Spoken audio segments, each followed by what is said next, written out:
Look at this picture. When I was a kid 10 years ago in 2015, I already knew that I am going to move abroad and explore this world. And the purpose of this video is to prove everyone that moving abroad, especially to Southeast Asia, it's not that challenging and hard as you think.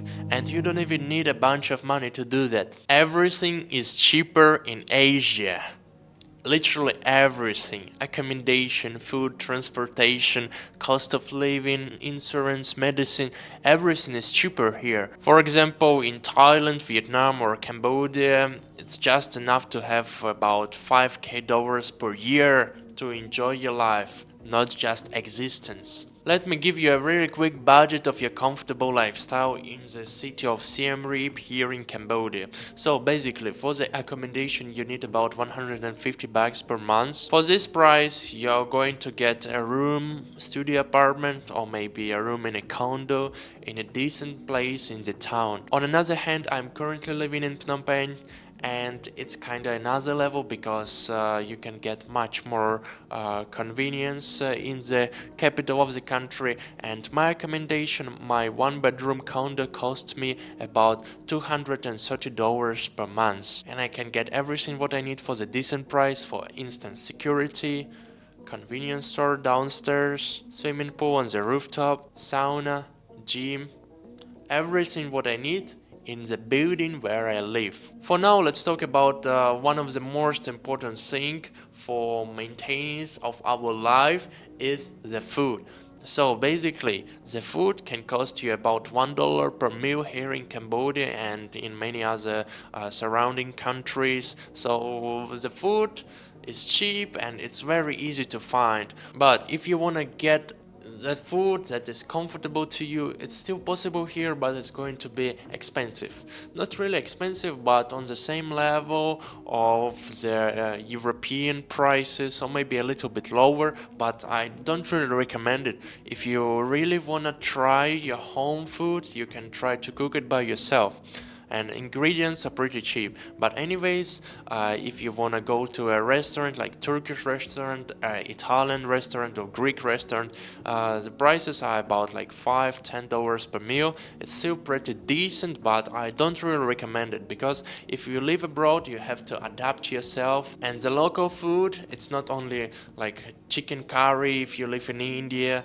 it's not only pad thai if you live in Thailand, it's not only spring rolls and pho soup if you live in Vietnam, it's not only fried rice if you live in Cambodia. Damn bro, it sounds so funny, like you move to Asia and you eat only fried rice. You have to change your mindset. Firstly, you have to change your mindset because locals, they do eat fried rice, but for them it's kind of like international or even foreign food.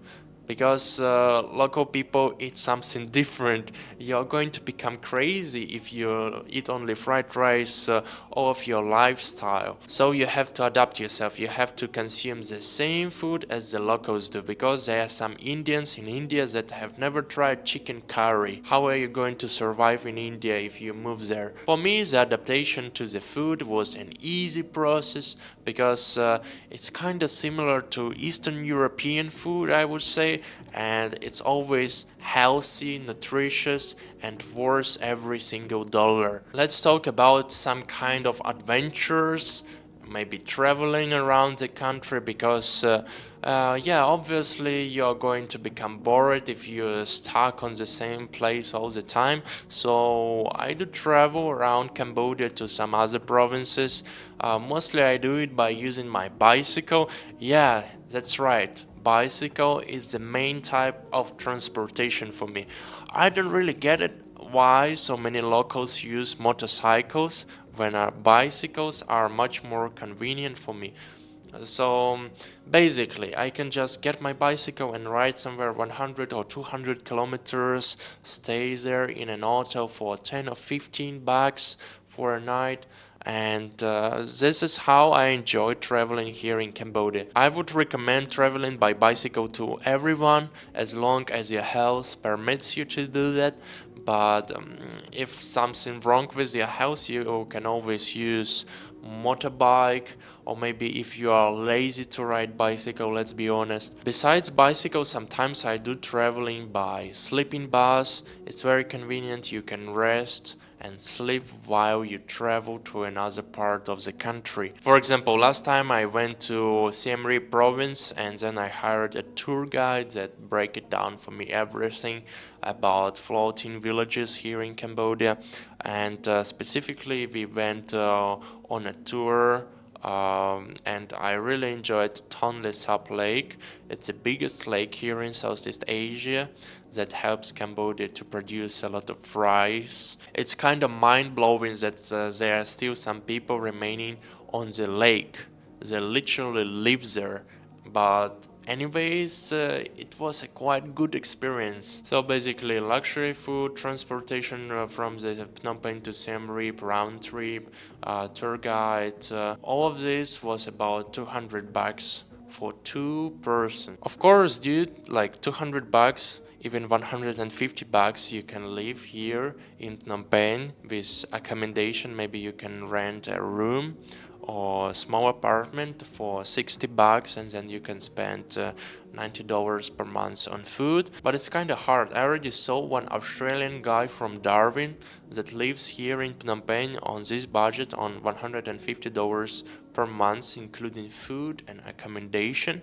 And it's kind of challenging because he have to use fan instead of air con, rice cooker. He eats $1 food every day. It's kind of challenging, but he still keeps saying that it's better than existing in Australia, and that he is being treated much better in Cambodia than in Australia. So maybe even in this way, 150 bucks per month life, it's still worth it because you are getting treated differently. If you are a foreigner in Southeast Asia, you got the privilege. Let me summarize some advantages of being foreigner in Southeast Asia. So you're automatically an expat.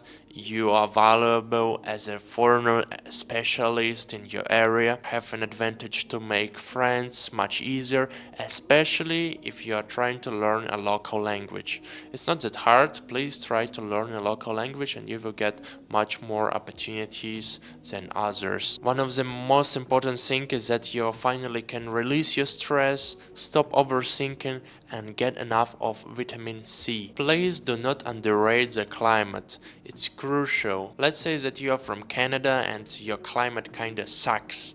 So you gotta move to Southeast Asia to enjoy your life better. And not only enjoy, but just to live longer life. It's not the rocket science that if you are living in Canada, your life is going to be much more depressive and even 10 or 20 years shorter that it could be in Southeast Asia. Anyways, I hope that you can save some money to move abroad and see the difference between your life in Europe or in the US and your life in Asia or maybe Latin America. It's up to you, but I'm pretty sure that you are going to feel the difference in a positive way.